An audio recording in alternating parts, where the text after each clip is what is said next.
Nouvelle vidéo aujourd'hui, qu'est-ce que le Milton Model en PNL?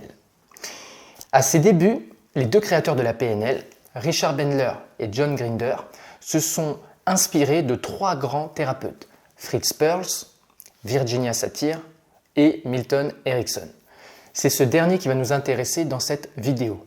Milton Erickson était un des plus grands hypnothérapeutes de tous les temps. Il utilisait l'hypnose pour aider ses clients au niveau thérapeutique. C'est pour ça qu'on dit hypnothérapie. Et donc, Richard Bandler et John Grinder se sont grandement inspirés de ce personnage qui hypnotisait tout ce qui bouge à peu près à 50 km à la ronde. Ils se sont posé la question, mais comment il fait ce mec? Est-ce que c'est un magicien ou est-ce qu'il utilise des stratégies particulières, un phrasé particulier? Et c'est plutôt cette deuxième option qu'ils ont choisie. Ils se sont dit, ok, il doit très certainement faire des choses dans un ordre précis qui mène à un résultat précis. C'est presque un des fondements de la PNL.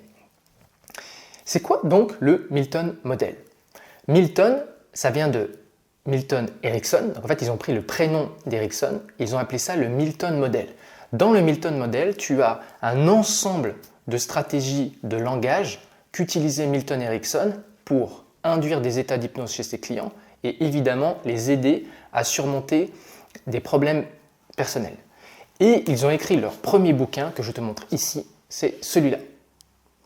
Milton, et ça c'est la tête d'Erickson. Donc je reprends Milton Erickson, ils ont pris le personnage, ils ont commencé à faire un incroyable travail de décortiquage de patterns de langage d'Erickson.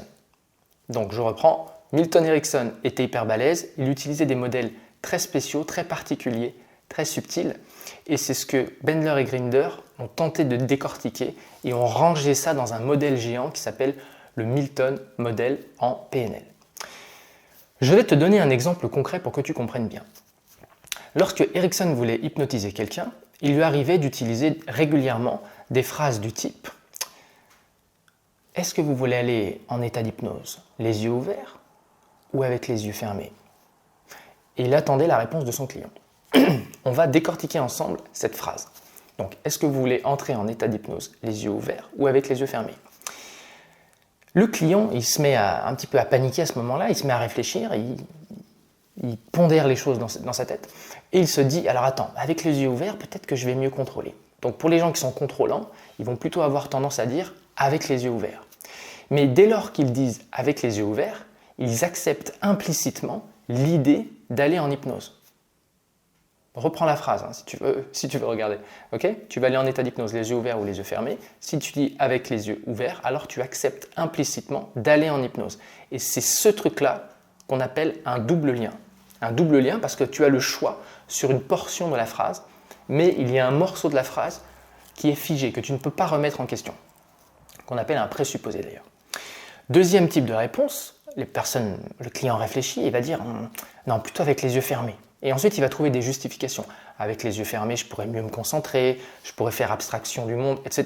Peu importe. Donc, s'il répond avec les yeux fermés, en fait, il accepte implicitement l'idée d'aller en état d'hypnose aussi. Donc, quoi que dise le client, yeux ouverts, yeux fermés, il accepte l'idée implicite d'aller en état d'hypnose. Alors que si tu avais posé la question « Est-ce que vous voulez aller en état d'hypnose ?» la personne aurait pu répondre « Oui » et donc c'est cool, elle y va, ou « Non ». Et dans ce cas-là, le mouvement est bloqué directement. Donc ça, c'est un truc qu'on appelle le double lien qui est rangé dans le Milton Model. En quoi ce modèle est primordial à utiliser si tu es par exemple coach ou thérapeute? Toujours dans ce modèle, il y a ce qu'on appelle les présupposés. Les présupposés, c'est qu'est-ce qu'on prend pour vrai, qu'est-ce qui est gravé dans la roche que ton client prend pour vrai. Et grâce à ce modèle-là, donc les présupposés sont rangés à l'intérieur du Milton Model. Tu vas pouvoir comprendre qu'est-ce que ton client prend pour vrai alors que cela pourrait être remis en question. Voilà, donc ça fait partie du Milton Model. Donc comme conclusion, le Milton Model est un modèle de langage extrêmement puissant qui peut être utilisé sous plusieurs aspects. Le premier aspect, c'est induire, par exemple, si tu fais de l'hypnose ou de la PNL, tu peux induire certains états, tu peux induire des états d'hypnose grâce au Milton Model, mais tu peux également détecter les limites mentales de tes clients grâce au Milton Model, en te disant tiens, là il a l'air de prendre ça pour vrai, eh bien allons le questionner. Et grâce à ça, tu peux aussi coupler les outils. Donc tu as un autre outil qui s'appelle le métamodèle. Je ferai une vidéo très bientôt là-dessus, tu peux cliquer. Et si tu utilises le métamodèle couplé au Milton Model, alors tu peux commencer à faire des merveilles avec tes clients. Voilà. Et souviens-toi, le Milton Model, c'est du lourd. Bah ouais, Milton quand même. J'espère que cette vidéo t'a plu. Mets un gros like. Il paraît que si tu mets un like, ton niveau en PNL augmente. Donc ça vaut le coup. Tu peux t'abonner à cette chaîne pour ne rien rater. En dessous, tu as des liens dans la description sur les formations supplémentaires que je propose, les ateliers ou les coachings.